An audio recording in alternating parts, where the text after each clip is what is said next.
Hi అండి, అందరికీ నమస్తే సార్. చూడండి సార్, రోటీ హౌస్కి స్వాగతం అండి.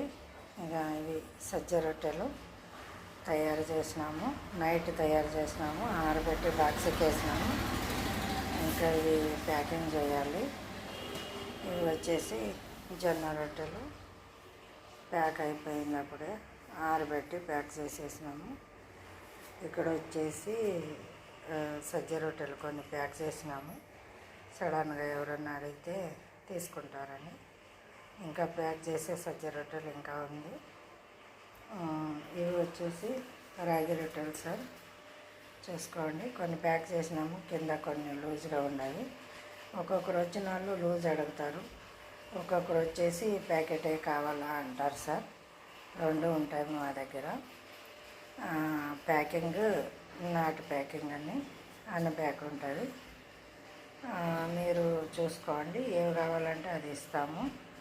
ఇంకొకటి ఏమంటే సార్, కొంచెం లేడీస్ ఉంటే లేదా జెంట్స్లో కూడా కొంచెం వంట తెలిసిన వాళ్ళు ఉంటే కూడా ఈ రొట్టె తీసుకొని పోయి కాల్చాలన్నా మీరు కాల్చలేదా అని అడుగుతారు. అట్లేం లేదు సార్, మేము కాల్చి రెడీ టు ఈట్ అనేలాగే పెట్టింటాము. అయినా కూడా మీరు తినేటప్పుడు మాకు కొంచెం కరకరలాడాలి, కొంచెం అప్పడాల మాదిరి తినాలని మీరు అనుకుంటే కొంచెం డైరెక్ట్ గ్యాస్ మీద కానీ లేదా రొట్టె పెనం ఉంటే లేదా చపాతీ పెనము ఏదైనా పెనం పెట్టి కొంచెం లైట్గా వేడి చేసుకున్నారంటే కొంచెం ఎర్రగా కనిపిస్తాయి. కొంచెం గోల్డెన్ కలర్ కొంచెం అట్లా చేసినారనుకోండి సార్, కరకరలాడుతుంటాయి, అప్పడాలు తిన్నట్లుంటాయి. ఎవరు ఎన్ని రొట్టె తింటారో అర్థమే కాదన్నమాట. ఎన్ని తింటే ఇంకా తినాలనిపిస్తూనే ఉంటుంది.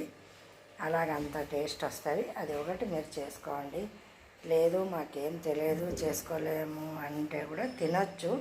తినేటప్పుడు కరకరలు ఆడేదానికి, టేస్ట్ వచ్చేదానికి నేను చెప్తున్నాను.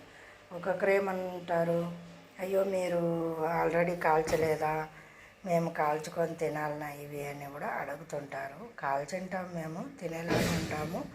కొంచెం ప్యాక్ చేసి ఉంటాము. ప్యాక్ చేసేటప్పుడు కొంచెం ఈ వాతావరణం కొంచెం కూల్గా ఉండేటప్పుడు అవి ఏమవుతాయంటే కరకరలాడేది కొంచెం తగ్గుతుంది అన్నమాట. దానికి తినేటప్పుడు చేసుకుంటే మంచి టేస్ట్ జాస్తి అవుతుంది. లేదు అంటే అట్లే తినచ్చు. ఇది క్లియర్ చేయాలనుకున్నాను. ఇది వంటి స్పెషల్. నేను ఒక టిప్ చెప్పినాను తినేటప్పుడు ఏం చేయాలని. అలాగే నా ఛానల్ సబ్స్క్రైబ్ చేయండి, షేర్ చేయండి, కామెంట్ చేయండి. ప్లీజ్ సార్, సబ్స్క్రైబ్ చేయండి.